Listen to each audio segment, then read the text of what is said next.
एक गांव में एक आदमी रहता था, भोला सा था, बिल्कुल कम पढ़ा लिखा था, भोला था।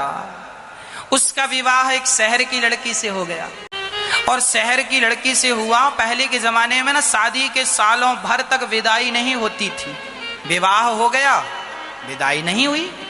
तो एक दिन ये मचल गया, अपनी माँ से बोला मैं अपनी दुल्हन से मिलना चाहता हूँ। माँ ने एड्रेस लिख दिया, फलाने जगह चले जाना। पहले चिट्ठी पहुंचाई कि दामाद जी आ रहे हैं ससुराल में फलानी ट्रेन से फलानी तारीख को। अब पत्नी को चिट्ठी मिली, ससुराल में चिट्ठी पहुंची, सब तैयारी है, दामाद जी आएंगे।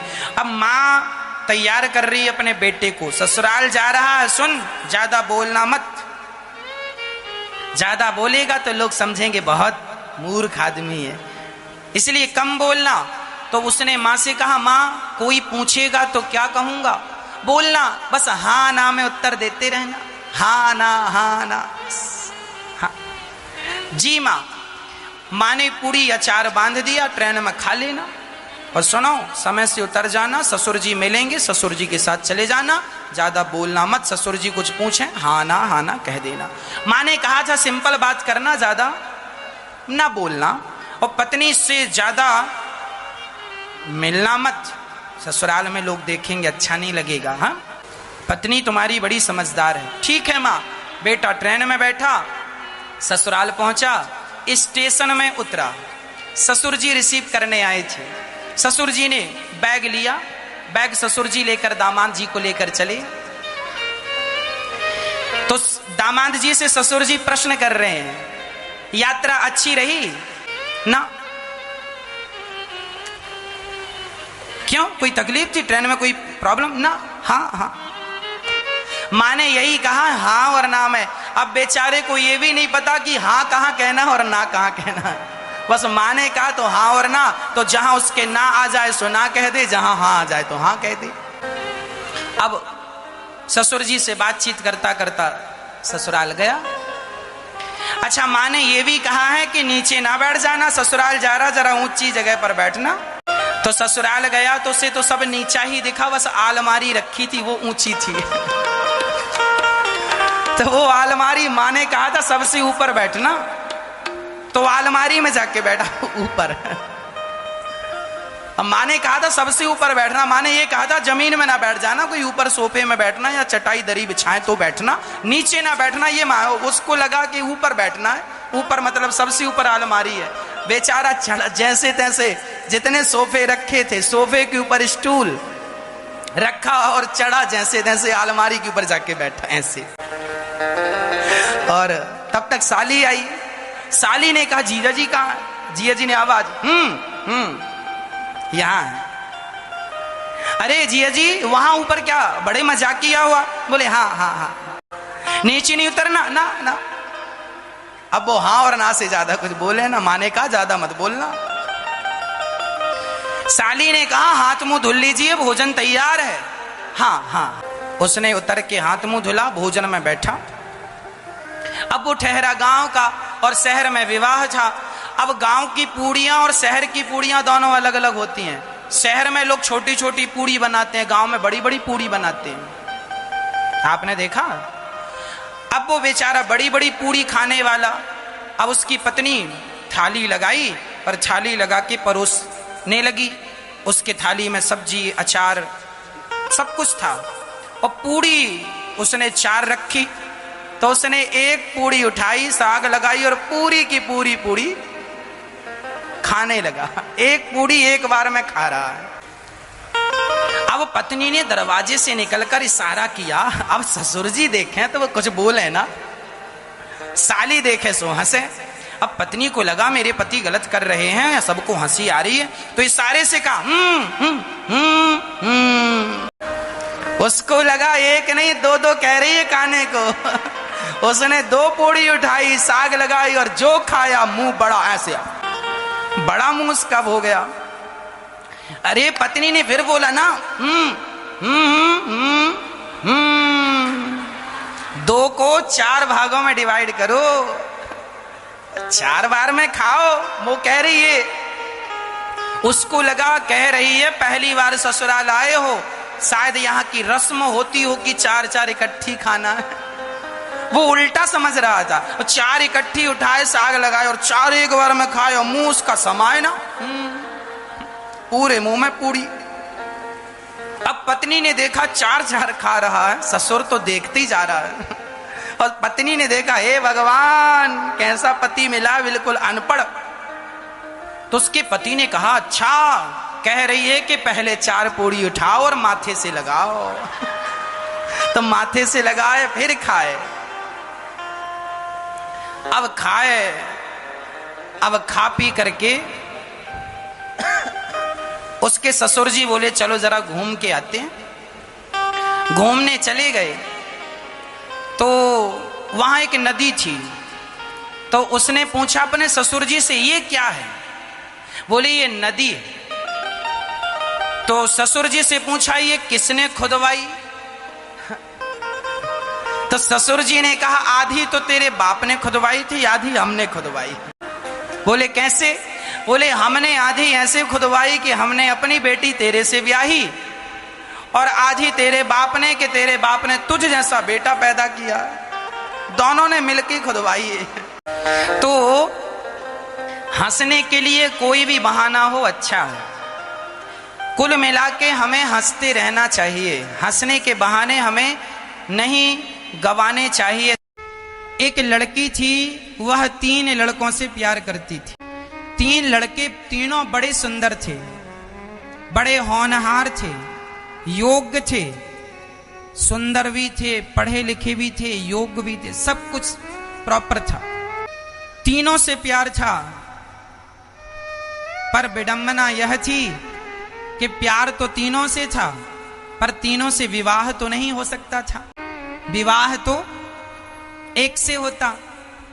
तो तीनों लड़के तैयारी करने लगे कि वो लड़की हमसे विवाह करेगी, दूसरा तैयारी करने लगा हमसे करेगी, तीसरा तैयारी करने लगा हमसे करेगी।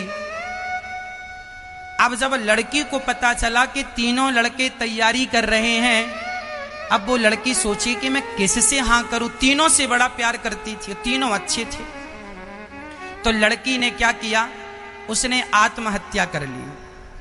वो निर्णय ना ले सकी कि मैं 3 में से किसी पर एक को यदि वो चुन लेती तो 2 उसके प्रेम में मर जाते। तो वो चाहती थी कि 2 लोग मरें, उससे अच्छा मैं अकेली मर जाऊं। वह इतना प्यार करती थी तीनों से कि वह चुन ना पाई कि मैं किसको पति बनाऊं। तो उसने अपने आप को खत्म कर लिया, आत्महत्या कर ली। कहानी शुरू होती है अब। जब उसने आत्महत्या कर ली तो उसको चिता पर जलाया गया। जब वह जलने लगी तो उसे जलता देख एक प्रेमी उसकी राख को अपने शरीर में लपेट लिया और उसकी शरीर में राख लपेटकर उस शमशान में, उस चिता के बगल पर जहां वो जली थी, अपनी वो तीनों लड़के भी उस लड़की से अत्यधिक प्यार करते थे। वह लड़का अपनी होने वाली पत्नी की उसकी भस्म को लपेटकर वहां शमशान में बैठा रहा, ना खाना खाता ना पानी, पागलों की तरह बैठा। दूसरा ध्यान करने बैठ गया अपनी पत्नी का, अपने होनी प्रेमिका का, कि मेरी प्रेमिका शायद मेरे भजन से, मेरे तपस्या के बल से शायद भगवान प्रसन्न हो जाए और मैं कह दूं कि मेरी होने वाली प्रेमिका को मुझे वापस करो। तो वो ध्यान पूजन में बैठ गया। और तीसरा था, लड़की को जब जल गई ना तो उसकी हड्डियां बची थी, उन हड्डियों को लेकर वह इस उम्मीद से उसकी हड्डियां रख ली कि शायद कोई ऐसा मंत्र मिल जाए जिस मंत्र से मैं इस हड्डी में प्राण फिर से डाल सकूं। तो जो तपस्या कर रहा था उसकी भेंट एक बहुत बड़े तांत्रिक से हो गई। और तांत्रिक जो था उसने कह दिया कि यदि उसकी हड्डियां होंगी तो मैं उसे जिंदा कर दूंगा। इतना बड़ा तांत्रिक था। अच्छा ठीक है। तो जिसने तपस्या की उसे तांत्रिक मिल गया। उसने कहा हड्डियां लाओ मैं जिंदा करता हूं, और हड्डियां दूसरे ने संभाल कर रखी, दूसरे प्रेमी ने। तो उस प्रेमी ने हड्डियां दी और तांत्रिक ने मंत्र पढ़ा, सच्ची वह लड़की फिर से जिंदा हो गई। लड़की खड़ी हो गई ज्यों की त्यों, और भी सुंदर हो गई वो लड़की पहले से, और भी सुंदर और भी बढ़िया हो गई। अब सवाल आपसे, बताओ उस लड़की अब वो जिंदा हो गई, उसके सामने फिर 3 पुरुष खड़े हैं, बताओ वो लड़की किससे विवाह करे? जिसने उसे जीवन दान दिया वो, या जिसने उसकी हड्डियां रखी वो, या जिसने उसकी भभूति रमाई वो? 3 ऑप्शन है, वह लड़की किससे विवाह करेगी? उस लड़की का विवाह हुआ किससे? जिसने उसे जिंदा किया मंत्रों से, वह तो हुआ उसका पिता, और जो हड्डियां बचा लिया वह हुआ भाई, क्योंकि बहन की रक्षा भाई करता है। विवाह किससे होगा?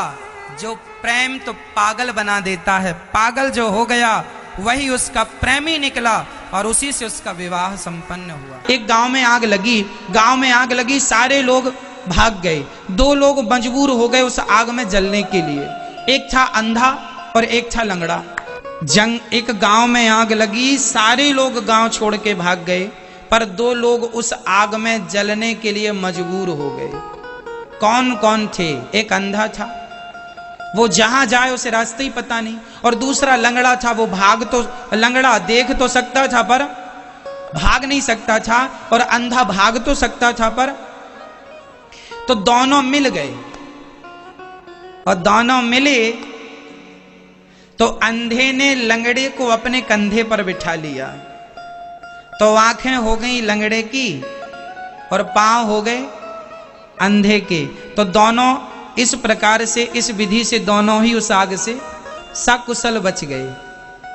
सही है? यही तरीका है कि अंधा अपने कंधे पर किसे बिठा ले? लंगड़े को। आज भी समाज में आग लगी है बुराई की, और हम सब जलने को मजबूर हैं। बचना है तो एक उपाय है। बताओ अंधा कौन होता है? भैया बताओ। अंधी होती है जवानी। अंधा कौन? जोर से। अंधा कौन? जवानी। और लंगड़ा कौन? बुढ़ापा। बुढ़ापा लंगड़ा होता है। बुढ़ापा कौन? बुढ़ापा कौन? बुढ़ापा लंगड़ा होता है। बूढ़ा आदमी लंगड़ा के चलता है। तो मेरी मां, किसने किसको कंधे पर बिठाया? अंधे ने लंगड़े को कंधे पर बिठाया। अंधा कौन? जवान। जब जवान बालक बूढ़े को अपने कंधे पर बिठा ले, बूढ़े का रिस्पेक्ट करे, बूढ़े का सम्मान करे। देखो चाल पांव किसके थे? पांव किसके थे? अंधे के। अंधा जवान, जवानी अंधी। जवानी का पांव हो, रफ्तार जवानी की हो, पर आंखें किसकी हो? बूढ़े की। चल तो अंधा रहा था पर देख लंगड़ा रहा था। जवान बालक चले पर बूढ़ों की सलाह से चले तो सही रास्ते तक पहुंच जाएगा, आग से बच जाएगा। यदि बूढ़ों की सलाह लिए बिना, बूढ़ों की आंखों से लंगड़ा चले अपने, जवानी चले अपने पांव से, पर विवेक समझ सलाह किसकी हो? बूढ़ों की। क्योंकि बूढ़ों के पास हमसे ज्यादा अनुभव है, तजुर्बा है। इसलिए साइंस किसका हो? बूढ़ों का। चाल किसकी हो? जवानों की। जवानी की चाल हो और बूढ़ों का दिमाग हो, तो ऐसी कोई मंजिल नहीं है जिस तक आप ना पहुंच सकें, कोई मुकाम नहीं है जिसे हासिल ना कर सकें। ठोकर तब लगती है जब आप बड़ों का अपमान करने लग जाते हैं और अपने आप को ही जरूरत से ज्यादा होशियार समझने लग जाते हैं। माना कि आप होशियार हैं, पर बड़ों से पूछ लेने में कोई बुराई नहीं है। सही है? तो रामचरितमानस बिल्कुल सही मार्ग, बिल्कुल हिंदी में बता रही है, बिल्कुल सरल भाषा में। फिर भी कोई ना समझे तो हम क्या करें? लोग कहते हैं शेक्सपियर नाम के व्यक्ति ने बहुत सारे शब्द का है ना दिया है, उन्होंने बहुत। अरे पागल, शेक्सपियर भाई ने इतने शब्द कहाँ दिए हैं जितने शब्द हमारे तुलसीदास जी ने हमें प्रदान किए हैं। तुम अपने ऋषि मुनियों का एहसान मानते नहीं हो, शेक्सपियर के पीछे पड़े हो क्यों जी? उनने कितने दिए गिन के बता दो, हम बताएंगे फिर तुलसीदास जी ने कितने दिए। और तुलसीदास जी का प्रत्येक शब्द मंत्र है, जीवन को बदलने वाला है। अरे तुलसीदास जी की एक चौपाई का भी कोई अनुसरण करने लग जाए, विश्वास से कहता हूं सारी जिंदगी में सदा सुखी ही रहेगा, दुख का मुंह नहीं देखेगा। केवल ओनली एक चौपाई का अनुसरण कर ले तो सारी चौपाइयां छोड़ दो, एक का ही कर लो। कवन सो काज कठिन जग मां, आपको बच्चों को याद कराया करो ये चौपाइयां, है ना। कवन सो काज कठिन जग माही, जो नहीं होय तात तुम पाही। कौन सा ऐसा काम है जो हम नहीं कर सकते? भैया आप क्या नहीं कर सकती हो बताओ? आपके बच्चे क्या नहीं कर सकते हैं? सब कर सकते हैं, तो काहे नहीं करते सब कुछ? क्यों नहीं अपने आप को सफल बना लेते? क्यों नहीं अपना नाम कमा लेते? क्यों नहीं अपनी एक अलग पहचान बना लेते? क्यों सो रहे हैं मेरे भाई? मैं नौजवान दोस्तों से, बहनों से हाथ जोड़ के कहूंगा, और मैं अपनी बहन बेटियों से भी कहूंगा कि आप भी कम नहीं हो, आपको भी बहुत आगे जाना चाहिए। बिजनेस व्यापार में आजकल लड़कियां भी अपना भाग्य चमका रही हैं और उनका भी नाम कीर्ति। दुनिया में ऐसी कितनी महिलाएं हैं जो सबसे धनाढ्य हैं, केवल अपनी मेहनत के बल पर खूब धन कमाया है।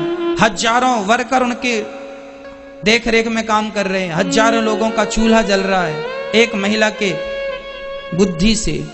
तो आप अपनी बुद्धि सबसे हटके, वही तुलसीदास जी कह रहे हैं ऐसा कोई काम नहीं है, नथिंग इज इम्पॉसिबल, कुछ भी असंभव नहीं है, सब कुछ संभव है, सब कर सकते हो। पर कब कर सकते हो? जब आलस्य का त्याग करोगे तब। सोते ही रहते हैं, थोड़ा और सो ले महाराज जी, 1 घंटे थोड़ा और सो ले, सो रहे हैं। बाकी समय बचा मोबाइल देख रहे हैं, व्हाट्सएप चला रहे हैं, किस किस को आई लव यू लिख के भेजना है सर्च कर रहे हैं, देख रहे हैं, मोबाइल चला रहे हैं, फेसबुक चला रहे हैं। समय जा रहा, जवानी इनका सही वक्त खर्च हो रहा है मोबाइल में, व्हाट्सएप में, फेसबुक में। आप कहते हैं महाराज जी कोई रोजगार नहीं है, कोई बिजनेस नहीं है। रोजगार है तो आप व्हाट्सएप चला रहे हैं, फेसबुक चला रहे हैं, ये भी तो रोजगार है। तुम्हारा नहीं, उन लोगों का जिनकी फेसबुक है, जिनका व्हाट्सएप, उनका तो बहुत बड़ा रोजगार चल रहा है, उनका तो बहुत बड़ा बिजनेस है ये फेसबुक व्हाट्सएप, और तुम्हारा समय वेस्ट हो रहा है। क्यों जी? आजकल के बच्चे इतने होशियार हैं, मम्मी को लगा बेटी सो गई, सोई नहीं, कम्बल के अंदर व्हाट्सएप चला रही है। पापा को लगा बेटा सो गया, सोया नहीं, कम्बल ओढ़ के चला ही जा रहा है, पापा को लगा सो गया। इतने होशियार हैं बच्चे, जरा कम्बल हटा के देख लिया करो। रामचरितमानस में लिखा है, जामवंत के बचन सुहाए, सुनि हनुमंत हृदय अति भाए। जामवंत के वचन सुहाए। जामवंत जी बूढ़े थे कि हनुमान जी बूढ़े थे? जोर से बोलो। सीनियर कौन थे? जामवंत जी। हनुमान जी जामवंत जी के सामने बच्चे हैं, जामवंत जी सीनियर हैं। सुंदरकांड की पहली चौपाई क्या है? जामवंत के बचन सुहाए, सुनी हनुमंत हृदय अति भाए। जामवंत हैं सीनियर, बूढ़े, और बूढ़े की बात जवान। जब जवान बच्चे बूढ़ों की रिस्पेक्ट करते हैं और बूढ़ों की बातें ध्यान से सुनते हो, तो वही बच्चे जीवन में तरक्की करेंगे, वही बच्चे जीवन में आगे जाएंगे जो बड़ों का सम्मान करते हैं, रिस्पेक्ट करते हैं। जामवंत के वचन सुहाए, अच्छे लगे। माँ बाप की बातें आपको अच्छी लगनी चाहिए, माँ बाप का ज्ञान अच्छा लगना चाहिए, माँ बाप का दिया ज्ञान, माँ बाप का दिया रास्ता, उस पर आपका फोकस होना चाहिए, उस रास्ते पर चलना चाहिए। माँ बाप कहते हैं शराब ना पियो, सिगरेट ना पियो, तो मत पियो, मना कर रहे हैं तो मान जाओ। माँ बाप कहते हैं इस लड़के से विवाह ना करो, ना करो, इस लड़की से विवाह ना करो, ना करो, मान लो। हो सकता वो तुम्हारा भला कह रहे हो सकता है वो माँ बाप ना कह रहे हो, माँ बाप के द्वारा भगवान ही तुम्हें कह रहे हो कि तुम्हारा रास्ता ये गलत है, सुन लो, समझ लो, सही रास्ते पर आ जाओ। ईश्वर कभी भी आपके साथ गलत होता है तो परमात्मा रोकते हैं, चाहे माँ बनकर रोकें, चाहे पिता बनकर रोकें, चाहे गुरु बनकर रोकें, किसी ना किसी रूप में परमात्मा ही रोकते हैं। लेकिन हम उनकी सुनी बात अनसुनी कर देते हैं और चलते हैं और ठोकर खाते हैं। क्यों जी? इसलिए सदा अपने से बड़ों का सम्मान होना चाहिए, आदर होना चाहिए। जामवंत के बचन सुहाए, सुनि हनुमंत हृदय अति भाए। कितनी बढ़िया बात है। पहली चौपाई कितना कुछ सिखा रही है।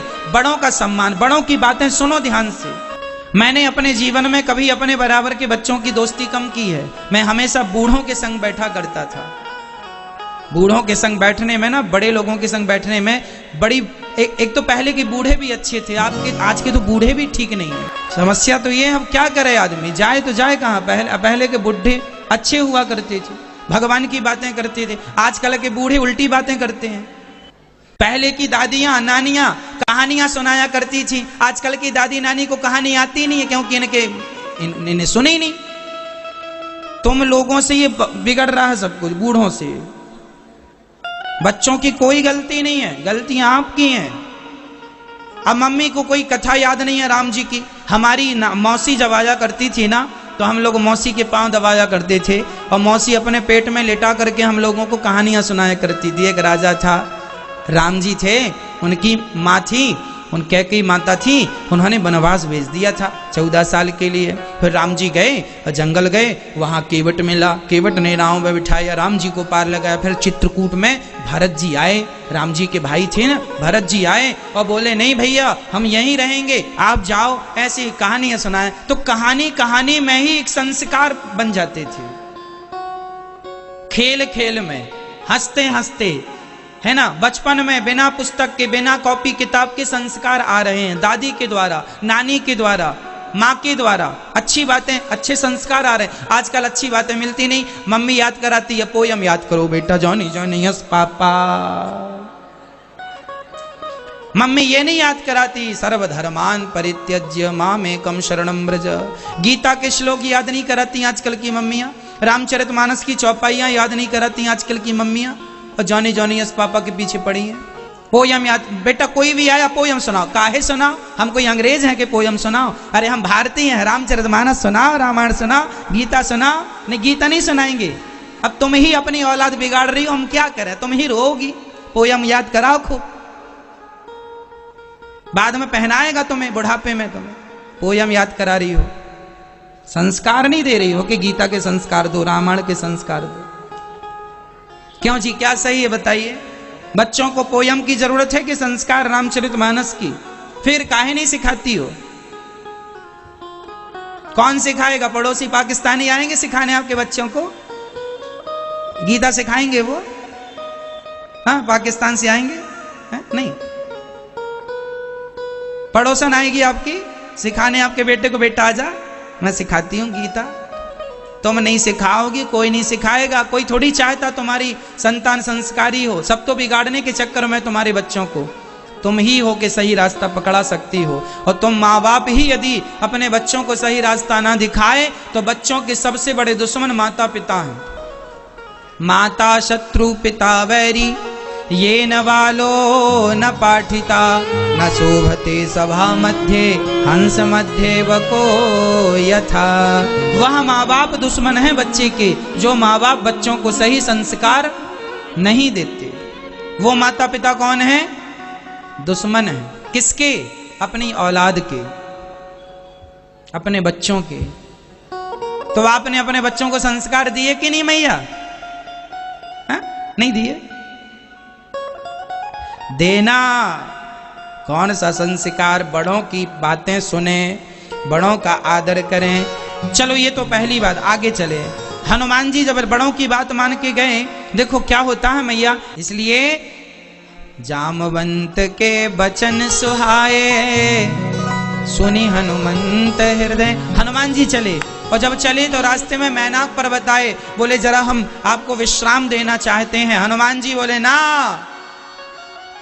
हनुमान तेहि परसा कर पुनि कीन्ह प्रणाम, राम काज कीन्हे बिनु मोहि कहाँ विश्राम। हनुमान जी को एक पर्वत ने कहा था, जब लंका जा रहे थे तो हनुमान जी थक गए, पहाड़ ने कहा जरा विश्राम कर लो, 2 मिनट रेस्ट कर लो। हनुमान जी ने कहा ना जी, अब जब तक मैं राम जी का काज पूरा नहीं कर देता, सीता माँ का पता नहीं लगा लेता, तब तक विश्राम नहीं करूंगा। कितनी बढ़िया बात है कि जीवन में जब तक अपनी मंजिल ना पालो तब तक विश्राम नहीं करना चाहिए। चलो तब तक चलो जब तक अपने गंतव्य तक, अपने लक्ष्य तक ना पहुंच जाओ। ये युवाओं के लिए कितनी बढ़िया बातें लिखी हैं, पर कोई ना समझे तो उसमें हमारे ऋषि मुनियों का क्या दोष है। अब तुम्हें तो पोयम पढ़नी है, तुम्हें तो ये चौपाइयां पढ़नी नहीं है, इनका अर्थ समझना नहीं है। शास्त्रों के मर्म को समझते तो आज आपकी हालत ना होती, आज भारत की ये दुर्दशा ना होती। सारी दुनिया हमसे बाद में, जो देश आजाद हुए थे वो हमसे आगे निकल गए, और हम जहां की तहां भी नहीं है और पीछे आ रहे हैं। कहां थे कहां आ गए, सोने की चिड़िया से लो अब आदमी के लोहा खरीदने की भी ताकत नहीं बची। और कहां सोने की चिड़िया था देश, अब लोहा भी खरीदने में पसीने छूट रहा है, तो क्या प्लस हुआ। इसलिए हम क्यों पीछे हो गए। जापान आगे निकल गया, अमेरिका आगे निकल गया, कारण क्या है। उन्होंने आलस्य नहीं किया, उन्होंने काम करना सीखा है, काम करना सिखाया है, कपट नहीं किया। हमारे भारत में कपट बहुत ज्यादा है। आज देख लो ना, कोई बढ़िया सा गुरु जो होता है ना, वो पूरा ज्ञान अपने शिष्यों को नहीं देता। उसको ये लगता है हम इसको सिखा देंगे तो यही गुरु हो जाएगा। कपट रहता है उसके अंदर। हमारे जीवन में ऐसा हमने बहुत देखा है, कई लोगों के पास ज्ञान होता है और हम उनसे पूछते हैं तो वो ज्ञान नहीं देते, इस चक्कर में कि कहीं इनको भी न ज्ञान हो जाए। जबकि वो ये भूल जाते हैं कि ज्ञान बांटने से बढ़ता है और छिपा के रखने से नष्ट हो जाता है। इसलिए ईश्वर ने तुम्हें जो भी योग्यता दी है, जो भी गुण दिया है, जो भी टैलेंट दिया है, सभी में बांटो, उससे तुम्हारी विद्या बढ़ेगी। और अमेरिका जापान में ये था कि वो अपना टैलेंट बांटते थे, देते थे, और भारत में लोग विद्या नहीं बांटते तो उनके संग ही विद्या चली जाती है।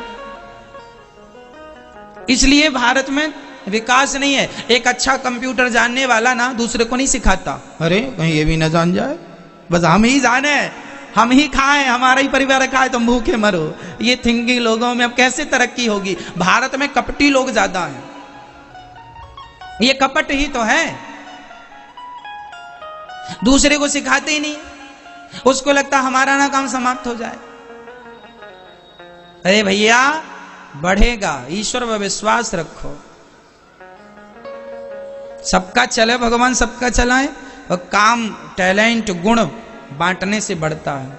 ठीक है, बांटो, और जीवन में हमेशा अपने आप को पॉजिटिव रखो, और जब तक ना रुको, कब तक ना रुको, जब तक अपने लक्ष्य को आप प्राप्त ना कर लें। बात सही है। सिखाओ बच्चों को। राम सुंदर कांड में ये चौपाई और लिखी है, बता दूं। जहां सुमति तहां संपत्ति नाना, जहां कुमति तहां विपत्ति निदान। जहां एकता होती है, जिस घर में संगठन होता है, ये 5 उंगली यदि अलग अलग हैं तो कोई भी एक पकड़ के मरोड़ सकता है, तोड़ सकता, पर 5 एक बन जाएंगी, और एक मुट्ठी का किसी को मार दो, नानी याद आ जाएगी। इसलिए ज्यादा सुख काय में है, संगठन में। इसलिए जहां सुमति तहां, इसलिए परिवार संगठित रहे, परिवार भाई भाई से मिलजुल कर रहे, परिवार संगठित रहे। ये नहीं कि 2 भैया हैं, दोनों एक दूसरे का मुंह नहीं देखते, देवरानी जिठानी दोनों एक दूसरे से बात नहीं करती, दोनों के बच्चे एक दूसरे से बात नहीं करते। लो, अब तुम घर परिवार में ही संगठित नहीं हो तो तुम देश को कैसे संगठित रखोगे? तुम्हारे संगठित ना रहने से ही अंग्रेजों ने तुम पर हुकूमत की थी। काश तुम संगठित होते तो अंग्रेज और मुगल तुम पर इतने वर्षों तक हुकूमत ना करते। फूट डालो, शासन करो, वो लड़ाते रहे, तुम लड़ते रहे, और वही आदतें तुम्हारी अभी भी हैं। भाई भाई से लड़ते हो, लड़ रहे हैं, खूब लड़ रहे हैं। भैया कौन सुधारेगा? ये व्यवस्थाएं कौन करेगा? तुम हम नहीं करेंगे तो? हमारे देश में जातवाद के नाम पे झगड़ा होता। ब्राह्मण कहता मैं बड़ा, क्षत्रिय कहता मैं बड़ा, शूद्र कहता मैं बड़ा, वैश्य कहता मैं बड़ा, चारों अलग अलग झगड़ा कर रहे हैं। काहे झगड़ा कर रहे हो? ये हमारी जात का है, ये हमारी जात का नहीं है, हमारी जात का है, ये हमारी। काहे तुम्हारी जात? बताओ आपकी जात क्या है? क्या है मैं आपकी जात? यादव हो? मैं ये आपकी जात क्या है? हाँ?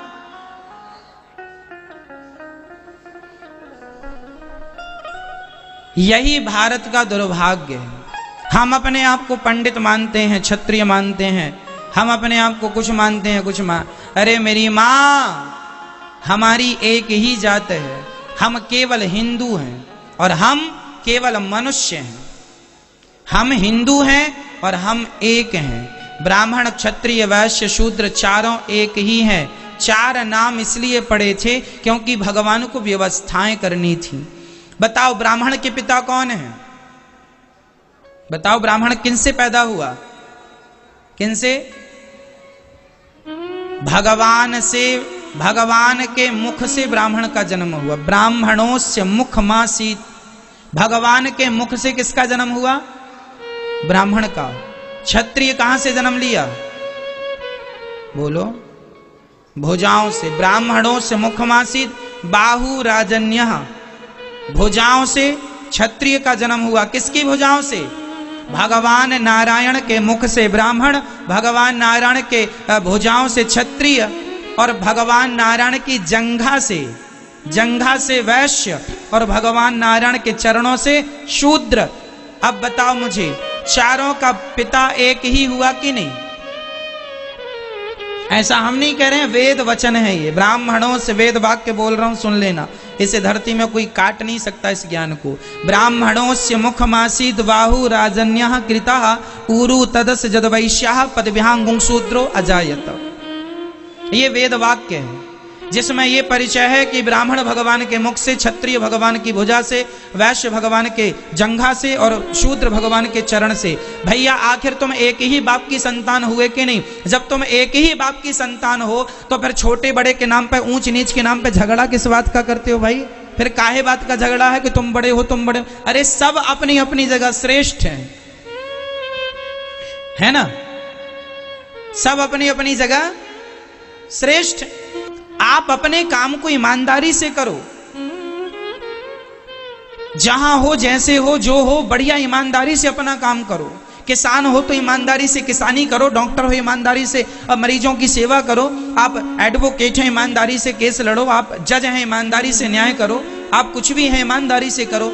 आप अपनी जगह ईमानदारी से रहो। आप सब, हम सब एक हैं। हम आपस में लड़ जाएंगे तो अंग्रेज तो फिर आएंगे, मुगल फिर आएंगे, हमें लड़ाएंगे। ब्राह्मण, क्षत्रिय, वैश्य, शूद्र के नाम पर, जातवाद के नाम के, मैं ये हूं, मैं वो हूं, लड़ो, और लड़ते तुम अपना विनाश करो। इसी बड़े बड़े राजा महाराजा लड़ गए, इस चक्कर में मर गए ना कि मैं बड़ा राजा हूं, तू छोटा है, तो बड़े ने छोटे पे आक्रमण किया और अंग्रेजों ने षड्यंत्र रचा, उनका साथ दिया, कमजोर का बड़े को जिताया, और अंग्रेजों ने फिर छोटे को भी मार दिया, खुद राजा हो गए।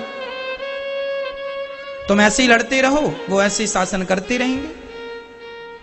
इसलिए यदि हम आपस में लड़ बैठेंगे तो देश को कौन संभालेगा?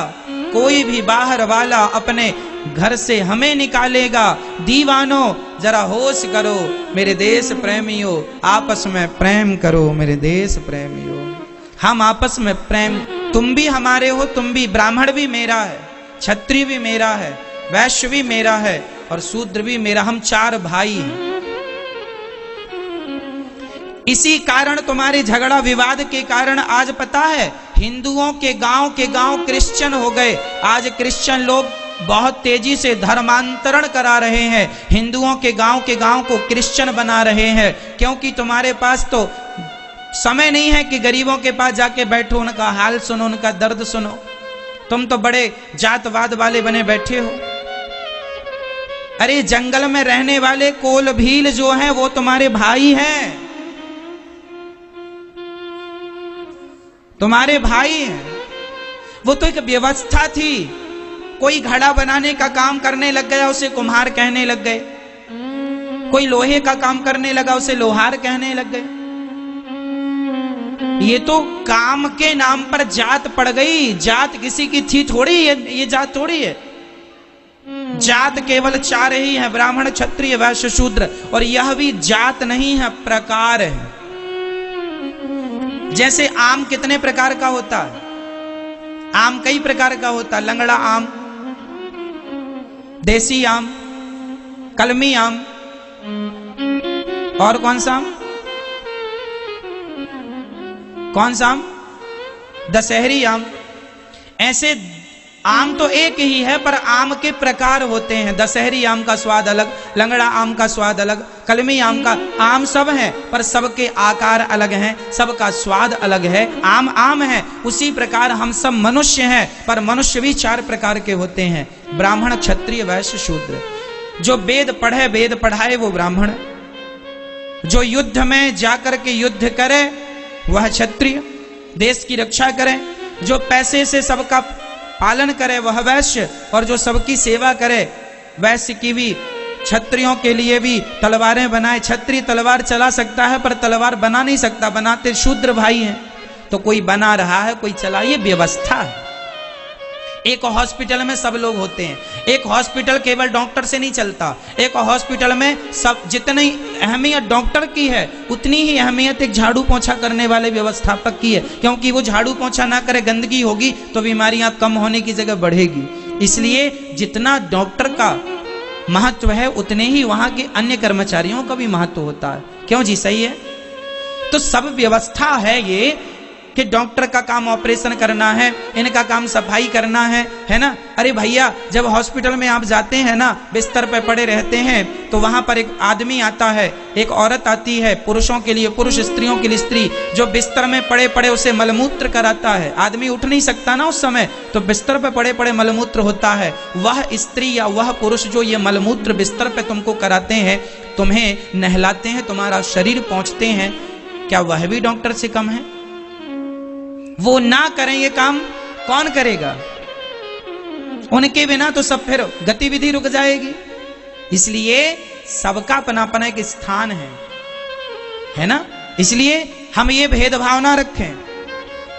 जब बच्चा पैदा होता है ना, तो गांव में ताई आती है नरा काटने के लिए। तुम्हारे बच्चे के मुंह में हाथ डाल के गंदगी साफ करती है। तुम्हारे बच्चे को सबसे पहले वही ताई स्नान कराती है, तब तुम्हारा बच्चा शुद्ध होता है। जिसके स्नान कराने से तुम्हारी संतान अशुद्ध होती है, वह स्वयं महिला अशुद्ध कैसे हो सकती है? उसको ये कह के आज छोटा कह के दुत्कारा जाता है कि तो छोटी जात की है, इसको छू लेने से कई लोग नहाते हैं। कितना बड़ा अपमान होता है ना लोगों का। ये गलत है। जिसके छूने से हम शुद्ध होते हैं, वो कैसे अशुद्ध हो सकती है? तो ये जातवाद का, हमारे यहां जातियां थी, जातवाद नहीं था। जातियां एक व्यवस्था के लिए थी। छुआछूत, ऊंच नीच, भेदभाव के लिए हमारे यहाँ कोई भेदभाव नहीं है। यदि भेदभाव होता तो राम जी शबरी के यहाँ क्यों जाते? शबरी के बेर क्यों खाते? आज की भाषा में शबरी दलित की बेटी है।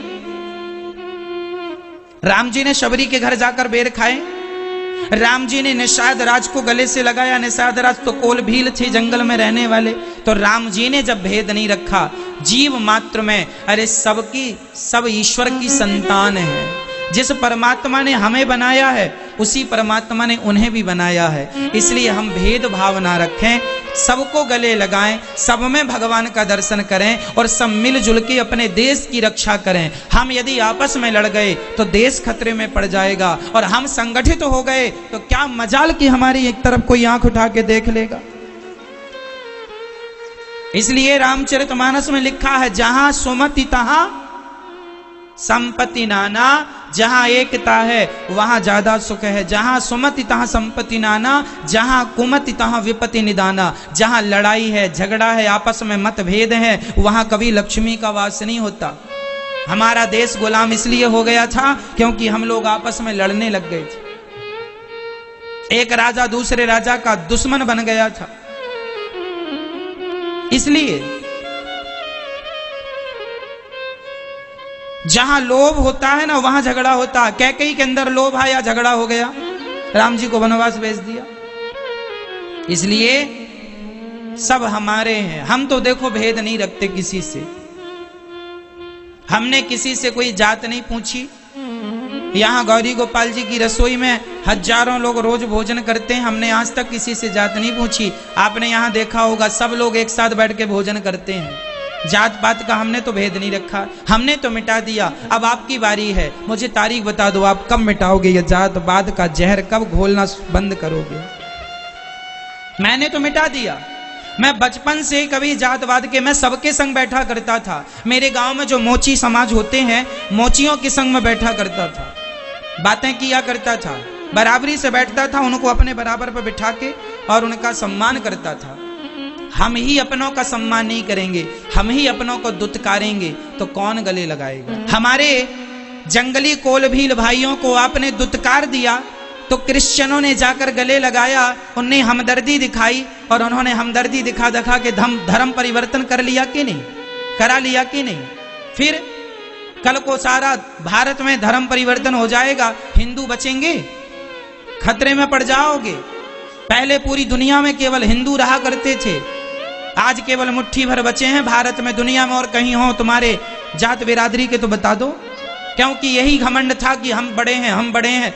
इसी अहंकार में सब मिटते चले गए। गले लगाया नहीं, अपनाया नहीं, परिणाम ये हुआ। इसलिए कहता हूं संगठित रहो। जरूरत है संगठन की, मिलजुल के रहो, ऊंच नीच का भेद मिटा दो। था एक जमाना जब ऊंच नीच का भेद था। अरे अब तो आप, उस जमाने में अनपढ़ लोग रहे होंगे, अब तो आप पढ़े लिखे हो, समझदार हो, प्यार से रहो। सब भगवान के हैं। जब ईश्वर ने अंतर नहीं समझा, मैं क्यों अंतर समझूंगा? गंगा का पानी केवल ब्राह्मणों के लिए नहीं है, केवल क्षत्रियों के लिए नहीं है, केवल वैश्यों के लिए नहीं है, केवल शूद्रों के लिए नहीं है, प्राणी मात्र के लिए है। चींटी से लेकर हाथी पानी पीता, सबकी प्यास वो गंगा मैया बुझाती। गंगा मैया क्या कहती है कि ना तू ब्राह्मण, तू शूद्र है, तू पानी नहीं पिएगा? ना जी, गंगा मैया तो सुअर को भी पानी पिलाती है और हाथी को भी पानी पिलाती है। कोई भेद नहीं रखती है। हम काहे भेद रखें? छोटी सी जिंदगी है, मर जाओगे, क्यों ना भलाई का काम कर लिया जाए। रैदास भक्त थे ना, जात के मोची थे ना, लेकिन उनकी भक्ति इतनी महान थी। व्यक्ति अपनी जात से छोटा या बड़ा नहीं होता मेरी माँ, अपने गुणों से छोटा या बड़ा हो जाता है। आपके गुण अच्छे हैं तो आपकी जात कोई भी हो, आप पूज्य हैं, आप वंदनीय हैं। और आपके अंदर गुण नहीं है तो आप किसी भी जात के हो, आपका क्या महत्व है? इसलिए टैलेंट की कीमत है, योग्यता की कीमत है, गुणों की कीमत है, उसको बढ़ाइए। कि आप किसी भी जात के हैं, मुझे कोई लेना देना नहीं कि आपकी जात क्या है। भगवान रामचरितमानस की एक चौपाई और कह के मैं इस पूरे सब्जेक्ट को पूरा कर लूंगा। रामचरितमानस में लिखा है, सुपर नारी लीलार गोसाई, तजऊ चौथ के चंद्र की नाई। जो स्त्री अपना कल्याण चाहती है, ध्यान से सुनना मेरी माँ, जो स्त्री अपना कल्याण चाहती है वह पर पुरुष को बिल्कुल ना देखे, और जो पुरुष अपना कल्याण चाहता है वो पराई नारी को बिल्कुल ना देखे। अब आप कहो महाराज ना देखें तो बाजार जाएं तो क्या पट्टी बांध के जाएं? भाई जाते हैं तो देखना तो हो ही जाता है ना जी। पट्टी ना बांधो मेरी माँ, देखने का नजरिया बदल दो। कैसे देखना चाहिए? कैसे, मैं ये बताओ, पुरुषों को कैसे देखना चाहिए? आप बताओ, पुरुषों को कैसे देखना चाहिए? हमसे उम्र में बड़ा है तो पिता की तरह देखना चाहिए। किसकी तरह? पिता की तरह। हमारे बराबर का कोई पुरुष है, हमें उसे भाई की तरह देखना चाहिए, और हमारे से छोटा कोई पुरुष है उसे पुत्र की तरह, बेटे की तरह देखना चाहिए। यही सिद्धांत पुरुषों के लिए स्त्रियों पर लागू है कि आपसे उम्र में कोई महिला बड़ी स्त्री है, उसे माँ के रूप में देखो, बराबर की कोई स्त्री है उसे बहन के रूप में देखो, छोटी बच्ची है उसे बेटी के रूप में देखो। यदि यह हम दृष्टिकोण अपना अपना सुधार लें। लोग कहते हैं जमाना बुरा है, जमाना बुरा नहीं है। अरे जमाना भी हमसे है, हम अच्छे होंगे तो जमाना भी अच्छा होगा। हम ही बुरे हैं, हमारी सोच बुरी है, इसलिए जमाना भी बुरा लगता है लोगों को। ना तो लड़की बुरी होती है, ना तो लड़के बुरे होते हैं, केवल सोच बुरी होती है, केवल विचार बुरे होते हैं। उन विचारों को आप शुद्ध कर लें, पवित्र कर लें तो कुछ भी बुरा नहीं है, पर हो जाए तब ना। इसलिए स्त्री पुरुष को पिता, पुत्र या भाई के रूप में देखे, और पुरुष स्त्री को बहन, माँ या पुत्री के रूप में देखे। गलत निगाहों से ना, गंदी निगाहों से ना, बहुत पवित्र दृष्टि से। आज शास्त्र कहते हैं देखा करो, पर इस दृष्टिकोण से। लेकिन आजकल के बच्चे देखते नहीं हैं, ताकते हैं। ताकते रहते तुझको सांझ सवेरे। आजकल के बच्चे मोबाइल पर रिंगटोन लगाते हैं। मैया आपने सुनी? कैसी? ताकते रहते तुझको सांझ सवेरे। इसलिए हमारे शास्त्र देखना सिखाते हैं, और आजकल के फिल्मी दुनिया वाले लोग ताकना सिखा रहे। ताकते रहते। ये लोग संस्कार नहीं दे पाएंगे। क्यों? क्योंकि इनके अंदर खुद नहीं है। आप संस्कार अपने बच्चों को दीजिए, इनके भरोसे ना बैठो, फिल्मी दुनिया वालों के भरोसे। एक सच्चा गुरु ही संस्कार दे सकता है शास्त्रों के अनुसार। देखना कैसा? अरे देखो भालो, तको मत, बोलो चालो, बको मत, खाओ पियो, छको मत, तल चलो फिरो, थको मत। ये सिद्धांत पुराने हैं। देखना बुरा नहीं है, ताकना बुरा है। बेटियां ताक पहले ताकती हैं, और बेटे भी, बच्चे भी ताकते हैं। स्कूल जा रहे हैं पढ़ने के लिए, माँ बाप ने भेजा, कॉलेज जा रहे हैं, पीएचडी करने गए हैं, कॉलेज पढ़ने गए हैं, लेकिन पढ़ते नहीं है, ताकते हैं। और ताकते ताकते क्या होता है? इनको प्यार हो जाता है, और प्यार करने के बाद क्या करते हैं? लव मैरिज कर लेते, कोर्ट मैरिज कर लेते। मम्मी ने भेजा था पढ़ के आना, वो पीएचडी की डिग्री लाना, पीएचडी की डिग्री तो मिली नहीं, और भागा कर किसी लड़की को लिया। माँ ये है पीएचडी मेरी, ये पीएचडी खड़ी है, बिल्कुल बोलती चालती। अब ये पढ़ने गए थे, क्या से क्या कर लिया, कहाँ गया था, कहाँ पहुंच गया। तो ये शिक्षा ऐसी है आजकल की। कॉलेज में बच्चे गलत रास्ता अपना लेते हैं। आज बड़े बड़े शहरों में, मैया जी आप जाकर देखना, बड़े बड़े शहरों में बड़े बड़े कॉलेजों के पास जाकर देखना, वहां पर लड़के लड़की दोनों बैठे रहते हैं, एक दूसरे के कंधे पर हाथ रख करके। ये वही बच्चे हैं, वही लड़के लड़कियां हैं जिनके माँ बाप ने भेजा था पढ़ने के लिए। इनकी पढ़ाई कुछ ऐसी हो रही है।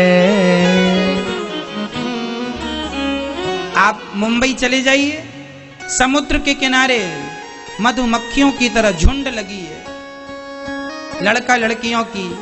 ये वही हैं माँ बाप ने भेजा था, बेटा मेरा नाम रोशन करेगा, हो रहा है। इसमें गलती बताओ किसकी है?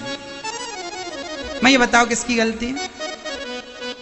मैं ये नहीं कहता कि बच्चों को पढ़ाना नहीं चाहिए, खूब पढ़ाओ, बना पढ़े तो बढ़ेंगे नहीं ना भाई। पढ़ाई तो जरूरी है, शिक्षा तो फर्स्ट, पहली प्राथमिकता हमारी शिक्षा है। हमें ज्यादा पढ़ना चाहिए, अच्छे से पढ़ना चाहिए, पर पढ़ाई के नाम पर ये प्यार, ये अपना चरित्र बिगाड़ लेना, क्या ये उचित है? क्या ये सही है? क्या ऐसा होना चाहिए? फिर माँ बाप तुम ध्यान क्यों नहीं देते? अरे तुम ही कभी समय निकाल कर जाओ अपनी बेटी से मिलने, चुपचाप देखो जरा कहाँ जाती है, कहाँ से आती है, किन से मिलती है, पकड़ में आ जाएगी, 2-4 जमाना गाल में ठीक हो जाएगी। गलत रास्ते पर है तो सुधारो। भाई आप नहीं सुधारेंगे कौन सुधारेगा? गाड़ी के ब्रेक फेल हो जाएं तो आप ले जाके सर्विसिंग में खड़ी करते हैं कि नहीं? कि ब्रेक फेल गाड़ी चलाते रहते हैं?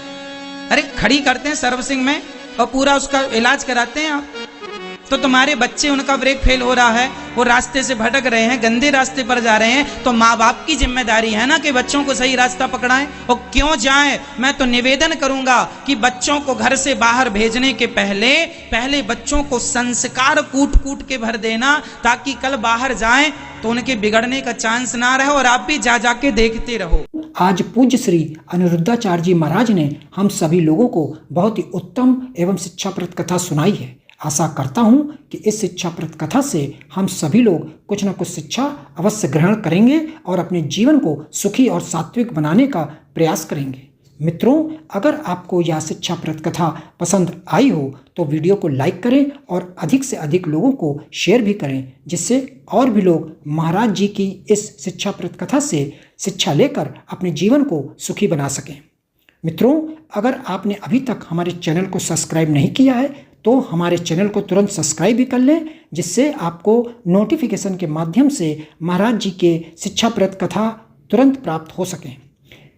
मित्रों, तो कल फिर किसी शिक्षाप्रद कथा के साथ आप लोगों के समक्ष प्रस्तुत होंगे।